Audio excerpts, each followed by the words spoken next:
welcome. Good. Yeah, it's episode 15 of the Third Pint Theory. I'm Michael Donaldson, your co-host, and with me, as always, is Myself, Martin Bridges, also known as the Beer Bigwig. and this one's another one of our Beervana Q&As. Adventures. Yes. So we're starting to get a long way removed from the actual Beervana event, but I don't think it diminishes the content. In fact, I think the content on this one, which was titled "That's Not Beer," is actually going to become, I think, more applicable. I don't know if you agree, Martin, that we're seeing more and more products that well, your father's still alive, but I know my father, who's passed, would not have identified as beer. No. I think you're right. I'm not sure if I'm happy that you're right. Yeah. but yeah, there are so many of these. Smoothie sour is kind of the classic descriptor, and we're seeing them from New Zealand breweries, and we're also seeing them imported. There's been quite a few of the one drop beers from Australia, which we can claim as Kiwi because they are Kiwis. They just live in Australia.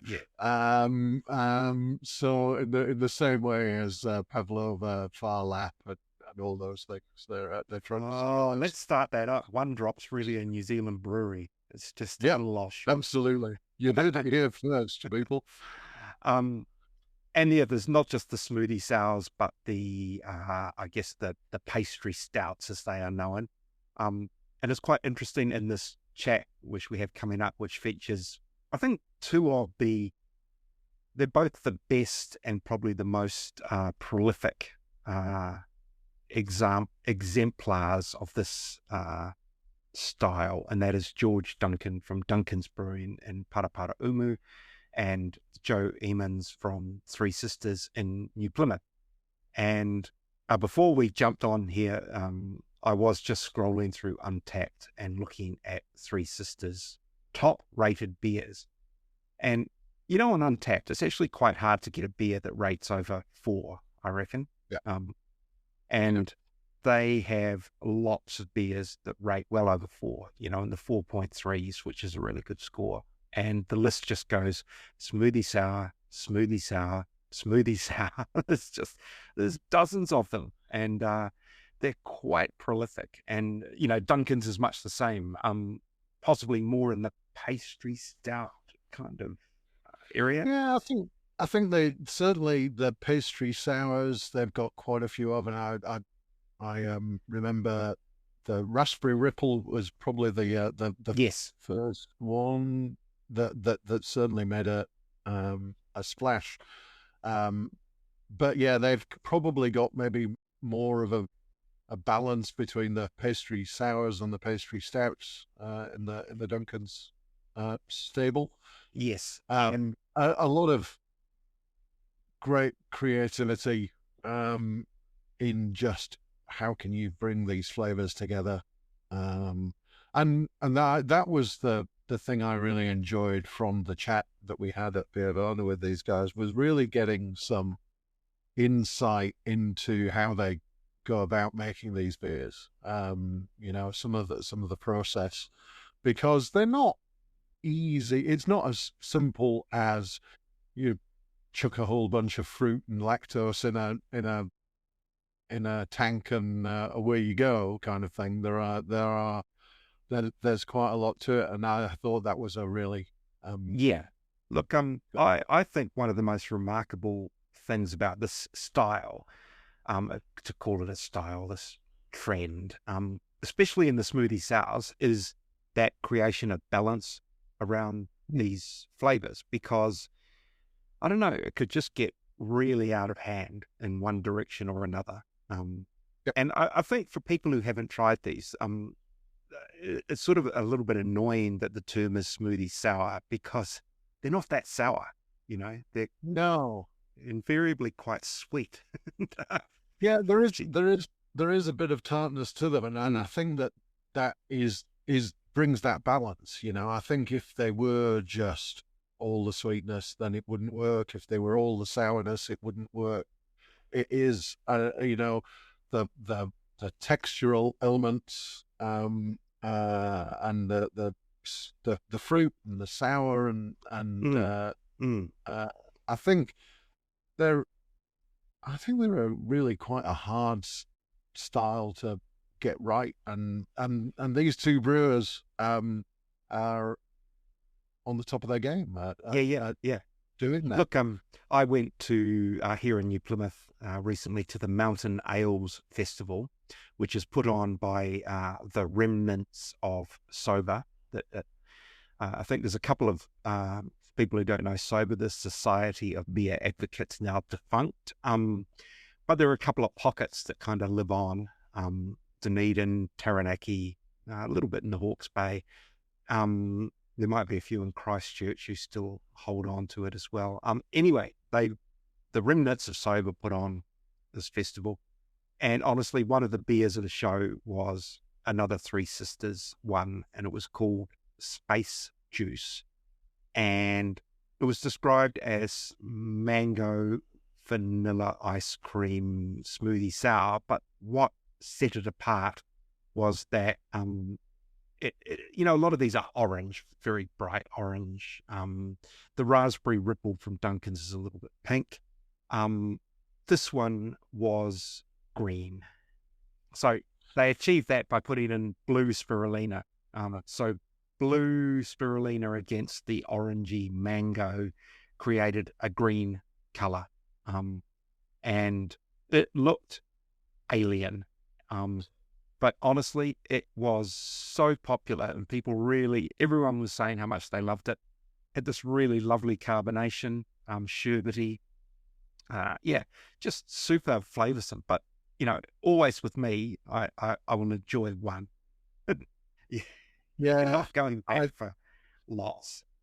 I think that's the thing, and I would love it actually if when they're packaging these things, they would package them in 330s rather than 440s.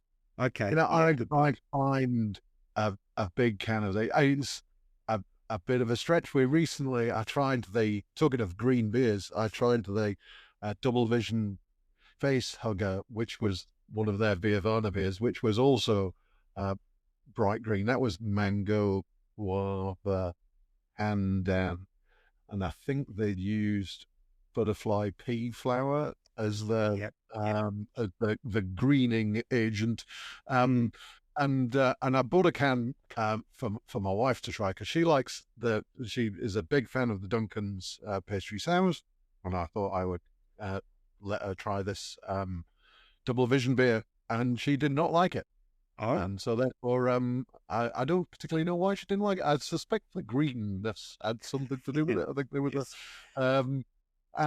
so I can't let beer go to waste. So I drank it, and to be honest, 2/3 of the way down the glass, was about right for me. So I think it's a good point. Put these things in 330s, please. There you go.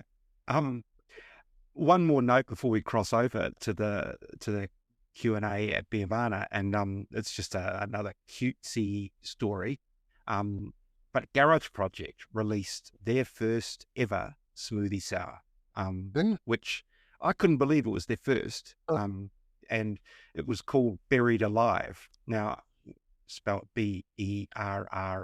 Did you see this, Martin? Their Halloween beer. Saw it. The Halloween beer. I saw it. I didn't buy it, but I did see it was out there, and I, like you, thought, no, that can't be right. They must have made one of these before. No, the first one.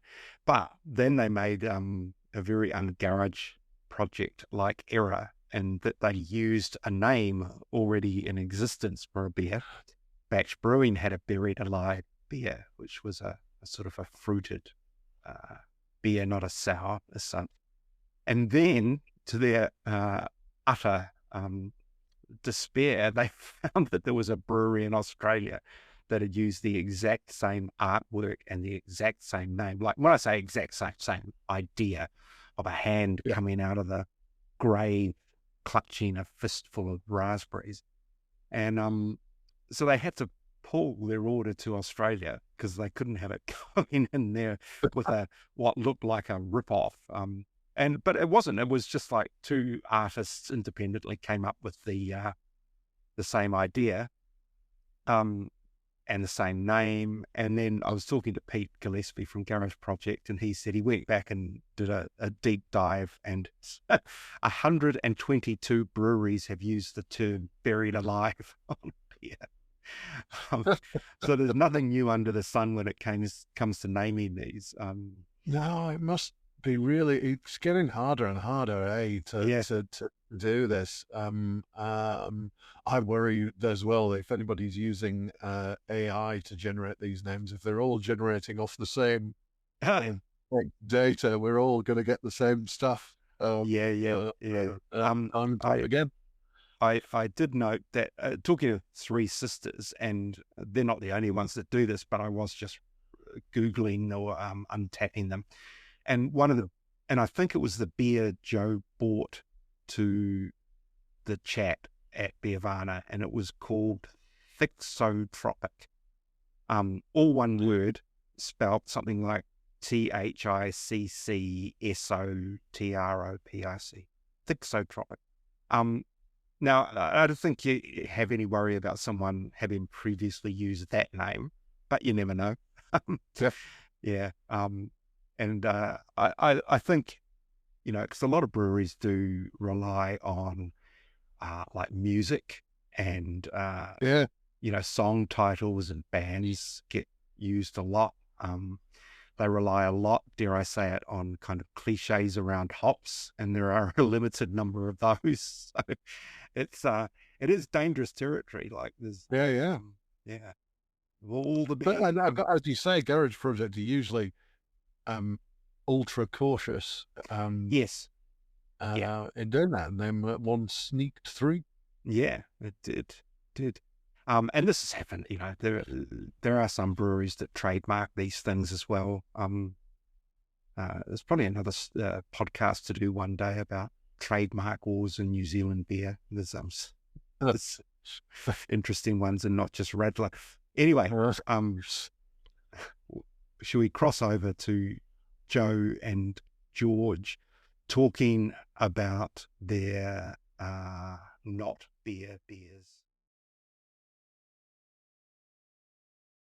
One of our guests is George Duncan from Duncan's Brewing, and he has just said he's on his way, so hopefully he's not far away.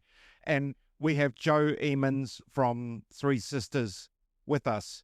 And hello. We're just pouring Joe's beer now, and we'll start with that. Joe, can you describe exactly what it is? Yeah, so this beer is called Fresh Fruit Thixotropic. So it started off as one of our other pastry beers called Thixotropic. And we've jazzed it up a bit extra for Beervana, but the Thixotropic beer is a pastry sour. There's a lot of lactose in it. It's got a lot of mangoes and passion fruit. It's a kettle sour.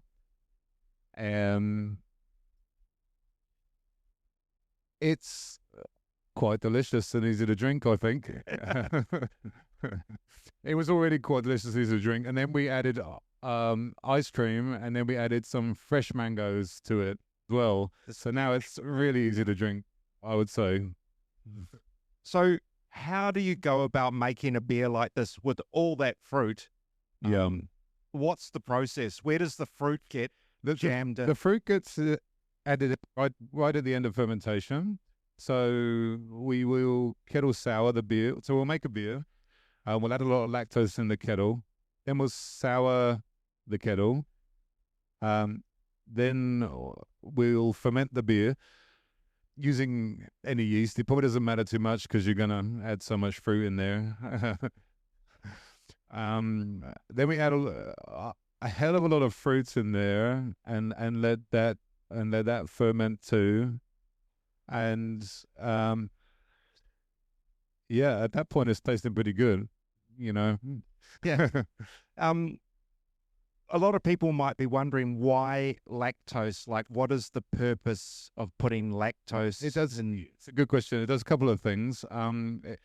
It's actually not as sweet as you might think, but if you add enough of it, it does add quite a good lot of sweetness and a lot of body to the beer, and that's what you're looking for in these sorts of beers. I mean, it's a pastry style, so it wants to be sweet. It's sweet to balance the sour. Welcome to George Duncan from Duncan's Brewing. He has just set the record for running with a 2-liter jug of beer.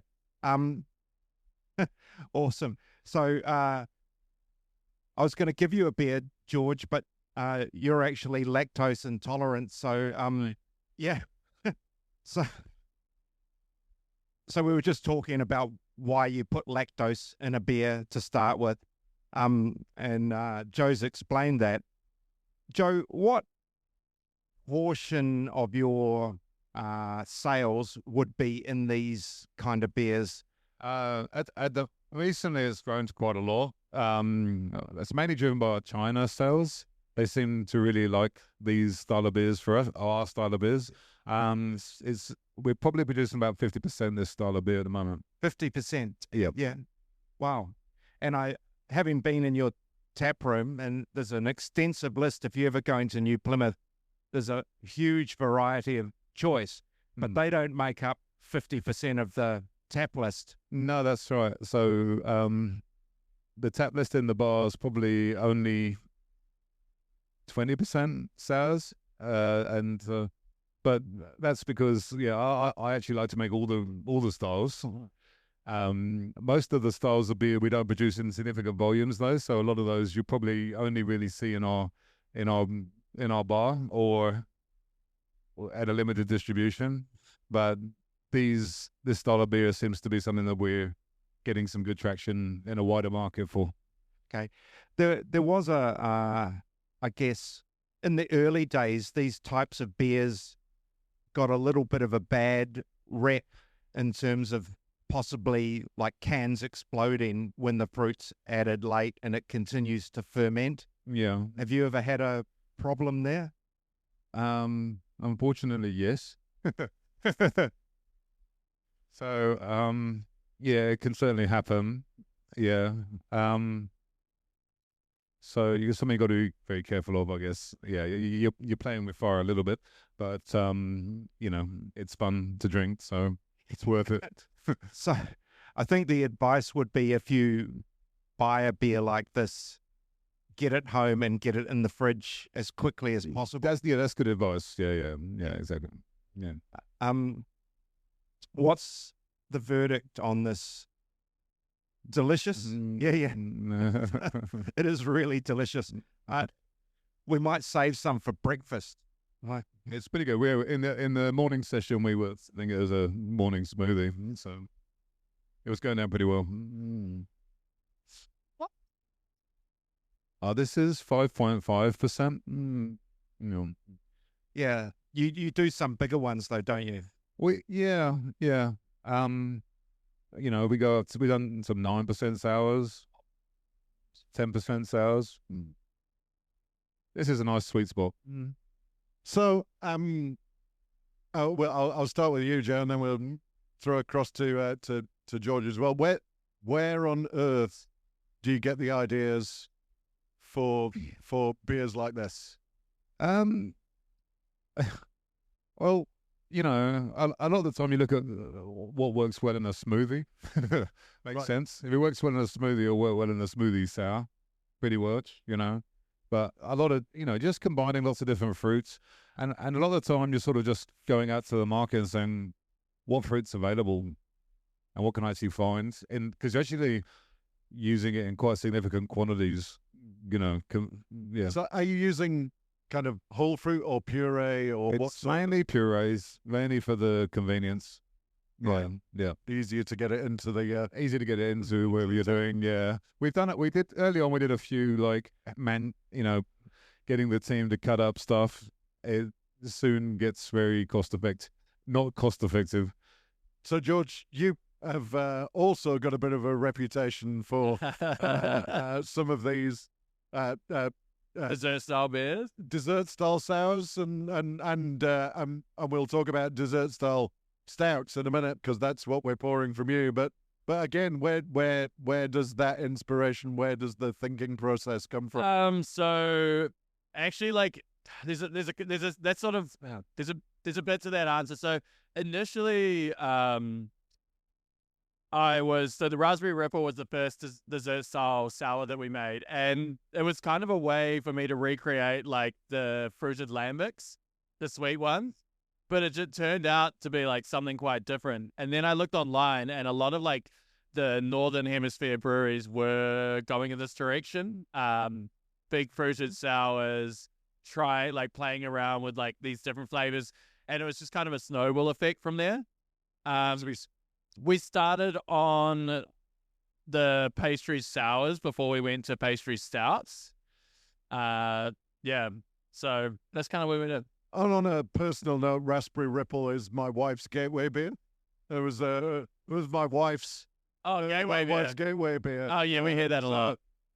Yeah. Is that a thing? You know? Oh yeah, massively. Especially because like these style sours, like the ones you make, like they're not as sour. They've got a bit more sweetness to them, a bit more flavor. Like they're just so much more approachable to the everyday market. I mean, personally, like I love a good Candlelon, and I love a good like Heavy's really sour. But you know, that's not an every day, every person drink. And is it something I know in the tap room that people will drink a lot of? Oh yeah. Yeah. It's kind of crazy. Yeah, like people go nuts. Yeah, people just drink pints of them, and I mean, our main way of selling those beers is in 440 can, as I'm sure you guys are as well. So they are usually those like one beer goes, but like in the tap room, people go like all night on it. It's crazy. Just basically diabetes in a can, eh? Because that's what I thought. It's like that. That's sweet. That smoothie sour is really tasty. Yeah. I don't know if I could drink a pint of it, and I don't know if I could drink 4 or 5 pints of it. Just is that post ferment fruit? We'll ferment it a bit. Yeah. But it's a lot of lactose in that. Yeah. And that one in particular has got ice cream in it as well, added post ferment. Yeah, and fresh fruit added post ferment. Yeah. So that's I was saying before you got here, actually, it's a pastry sour we made, kettle soured, fermented fruit with lactose, but then we've added, for the Beervana, we've added ice cream and fresh fruit to it. Yeah. Yeah. So, George, we've started passing out your beer now. So, can you explain what this is and how is it beer? I mean, it's barely beer. It's a pastry stout. It is the peanut butter choc slab.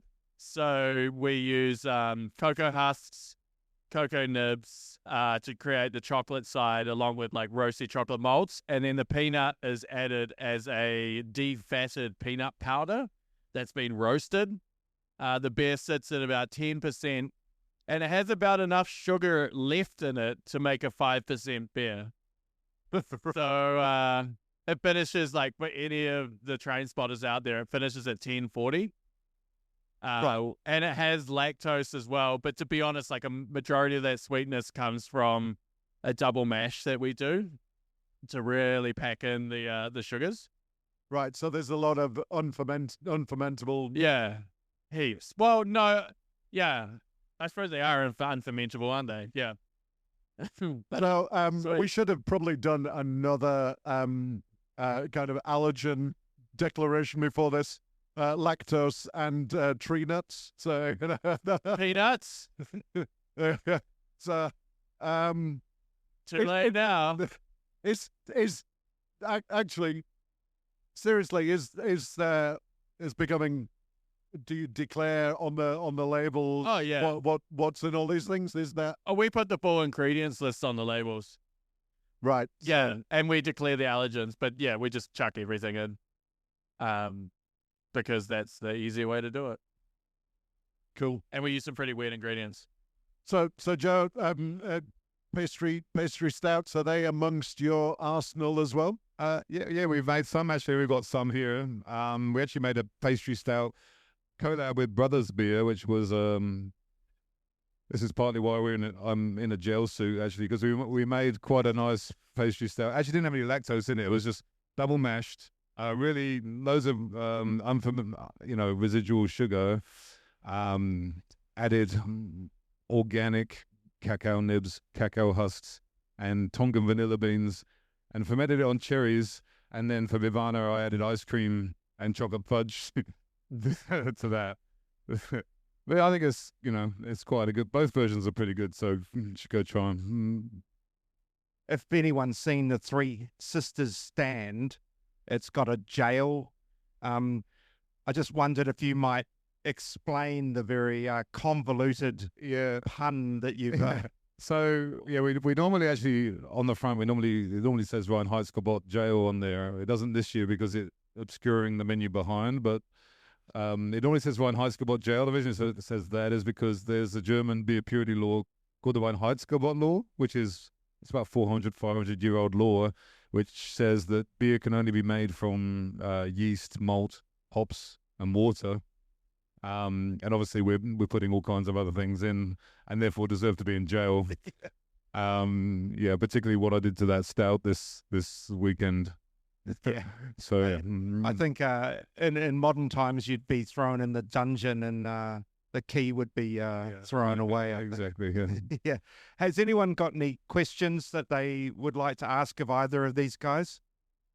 So, what did we think of the peanut butter chocolate pastry stout? Yeah. And I think this is the bottom line with these beers is no matter what, they're just beautiful and people love them. Speaking of people that love them, you export a lot of this to China. Currently. And what's the preference there? They like them very sweet. Yeah, actually, actually the Kiwi. It's interesting with us exporting. There's different palates. New Zealand has a different palate to the Chinese palate, and I've struggled a little bit with them because I found with the New Zealand market, like you almost can't be too sour. People love sour here, whereas over there they like, can you dial back the sour? And I'm like, no. I can make it sweeter maybe, but not less sour. Okay. And what about you, George? Do you have export? Yeah, about 35% of our market is export. And yeah, these sort of beers like do sell really well overseas, especially around Asia. They're just kind of fun and different, and the market wants them. I mean, it's a small portion of a very large market if you're going somewhere like China or Japan, but there's always people who are into it. I mean, we import Omnipollo into New Zealand, so that kind of says it. Like those sort of beers, they travel well and people love them. Yeah. And there was a question. Here we. I'd like to hear about how New Zealand taste is changing. It felt for a long time that it just needed to be vastly hoppy, and I'm seeing the growth in the stout market, and I'd be interested to hear about your perception of that. The growth in the stout, specifically stout market, or like these sort of sweeter beers, dark beers. The only growth we've seen is with pastry stout. We haven't seen it really with any other style. What about? Yeah, pastry sours. Yeah, pastry beers actually. Yeah, there's growth in pastry beers, I would say, in New Zealand. Seems to be. And actually seem to be a bit behind some other countries in the trend, I think. Like, I think there's still a lot of room to grow. Yeah. So, we have a question here. Then I have another question. Is it called pastry stout? That's an Americanism, I think, isn't it, really? I don't know, dessert beer, I guess. No, yeah, it's like a pastry. Like pastries are sweet things you eat, and these are sweet things you drink. I think it's an Americanism. I think it is. I'm not sure, but I think it is an American thing because I know when we think of pastry, we think of the stuff that goes round a pie. yeah.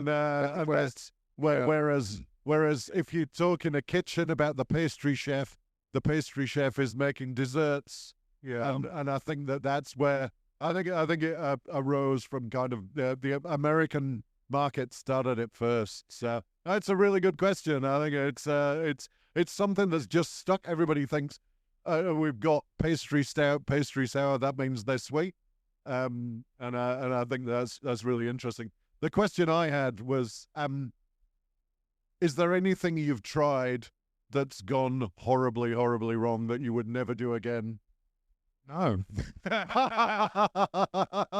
Well, I mean, yeah. Normally, if you make something sweet or sour enough, it's gonna taste okay, kind of thing. I mean, most things go together. I mean, there's some are great and some are okay. I don't think I've ever made anything where I've been like, there was one time I wasn't sure. I made the very first banana smoothie I made, and I added a load of matcha. Because what you tend to find is if it doesn't taste good, you keep adding stuff until it does. And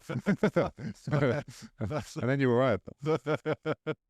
I mean, these style beers are pretty, they're pretty full through for us. We make them a lot. I mean, we have had beers that haven't worked out, but they're not usually pastry beers. It'd be something where we've tried to do like a wild ferment or something that's turned into vinegar. And yeah, as Joe was saying, like there is just varying degrees of excellentness about them. Like sometimes you make them and you're like, it's pretty good, but it could be a bit more. Oh, we did make like a habanero, Szechuan, and blueberry. That is I think's really hot. Lou in the back would disagree. And that was not so much bad as more like polarizing. But people who loved it. I think the polarizing beers are not the worst things in the world because at least it gets people talking about what's going on. Were there any other questions? Yes. So I know that adding lactose to beer was a pretty big boundary for a lot of brewers and breweries to cross. With that in mind, what do you think is the next thing that's going to be the big thing that breweries like yourselves dabble into? Making cheap lager? I don't know. Yeah. I mean, that's already been done. Yeah. No, the craft breweries. It's kind of a really hard question because if I knew what the next thing coming was, then I'd be getting rich off that on the front of the wave there. So I don't know.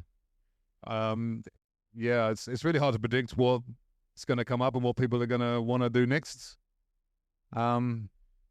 Well, there's all kinds of interesting products coming out all the time, though. Like it's amazing, actually. Like particularly in hops, like all the different hop products that come out all the time. And I wouldn't be surprised if you almost need someone to come out with that new product, then someone comes, all of a sudden brewers adopted, and it could be a whole wave of styles of things, but I don't know what they are. Mm-hmm. You've just sprooked a little thought in my head. Do any of these beers have any hops in them at all? Yes. Yeah? Yeah. Yeah. So, I mean, we put hops in I like to put some hops in the kettle when I'm boiling the beer. I'm not sure if it's actually beer if you don't. I'm not sure, but and actually adding hops in the boil actually does help coagulate proteins and things and drop some stuff out. So, I mean, we're talking really, really low IBUs here, 5 to 10. It's also quite useful to keep, even though you're souring, the hops do give you some control over what you're doing. So, okay, you might get time off for good behavior for putting a few pallets of hops in. Yeah, we aim for about 5-10 IBUs for most things, as a minimum. It keeps unwanted. I mean, there's wanted lactose and there's unwanted lactose. So. Yeah. George, just with you, do you do any beers that are with no hops at all? No, because then you can't sell it as beer. Oh, really? Like that? It has to have hops. Yeah. That's kind of the short of the long. What's the minimal amount that you've put in? I mean, I don't know, like a handful. I don't know. How much do we put in, Lou? Yeah, 200 grams and 1,000 liters is about as small as we can be bothered going. Okay. Yeah. So yeah, it has to have hops to be beer to sell it as beer. Otherwise, it's like a malt beverage. Yes. So there's that. All right. Hey, we were remiss to say that if people don't know where you can go to the source for Duncan's beer, just up the coast at Paraparaumu. So if anyone's in that area, call into the tap room. And as I said, you can find Three Sisters in New Plymouth. Well worth the visit. Great tap room. We've got 1 or 2 minutes left. And if there's no more questions from the audience, I would like to thank both George and Joe for turning up late on a Saturday night. Yeah. Thank you. Thank you. You guys, super, really entertaining. I'll let you get back to pouring some more crazy beers. Thank you. Well, how about that then? That was entertaining and instructive, I think. It was, I think there are, we answered the question, are these beers? Yeah, because they've got hops in them. Yeah, they meet the legal definition, albeit with like possibly a single hop palette. But that is interesting that, that beer is one of these things that is still very specifically defined as that it must have, a fermentable grain, hops, water, yeast, and that hops are deemed so integral to it. And which makes me wonder what happens if you have to make or if you want to make a gruit beer. Yeah. Can you call it a beer? Yeah. That's a very good question. Yeah. You'd have to call it something else. And obviously we had to spring Joe from the Reinheitsgebot jail. Yes. To have that conversation, because it's true that if you apply that kind of template that beer is hops, malt, yeast, and water, and just say that's it, then life would be pretty boring, I think, after a while. And I do like a very nice German Pilsner that is absolutely down to those things. But it's nice to be able to have a chocolate peanut butter pastry stout from time to time. Yes. Yeah. That chocolate peanut butter slab, I think, Duncan's was delicious. I had that again post Beervana. I thought it was so good. So hard work, 10% roughly, I think, from memory. It's a big and then in a big can. So that's definitely a share. That's that's one to share with friends. I think Duncan's do make a few of those big ones. Yes, both on the sour side and on the stout side. So I think that possibly works quite well with some of those fruitier things. A little bit of alcohol to kind of carry the flavor a bit. But, but it is a really interesting time in the industry for this type of beer, because I think New Zealand and Australia seem to do these maybe a lot more than other countries. I'm not entirely sure, but there's a really strong export demand for these types of beers, which of course comes with a massive risk of sending potentially explosive cans. But there are ways around that, as was discussed. Gone are the days, I think. Remember the early days of these beers, especially in the UK, there were lots that exploded. Yes. The fruit was continuing to ferment in the can, and it would just blow up, or you'd get. I remember seeing photos of bulging cans. Yeah. So that hasn't happened here, and doesn't seem to happen. So but when you're shipping these into Asia, you do run a risk, I reckon. It's anyway, that's we don't have to do it, we just have to drink them. So that's our only task. yeah. And to talk about them, and it gives us something to talk about. And I think it was I really enjoyed. I thought that was a great little chat with two very entertaining brewers. Yes.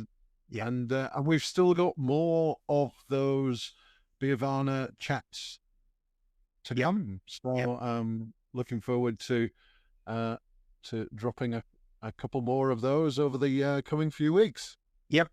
And of course, I think next up we'll probably do your visit to Sawmill. And hopefully by the time the next pod comes around, there'll be some really interesting news to share. I can just give you the old just watch this space. There's a few things happening, which I look forward to sharing, but I'm in the cone of silence right now. So, but stay tuned, people, because this is where you're going to find out stuff. That's for sure. All right, Martin. Really good. It was good. Like, this is so far removed from Beervana now, it actually sort of felt new. Yeah. Quite It's refreshing. good to go back and listen to it again, actually. Yeah. And what I did mean to say, it was another really good audience and informed questions. Yes. And one of them was about, why do we call these things pastry stouts? Whatever. Yeah. And it was like, when you get so used to it, you sort of overlook the reasons why, because there's not actually pastries in there. And No. but you know where they're going. I think dessert stouts and dessert sours is a good name. It captures it a little bit better than the pastry term, which possibly we inherited from the Americans. But I think we did, like so many things. yes. So dessert beers, ice cream sours, smoothie sours, milkshake IPAs.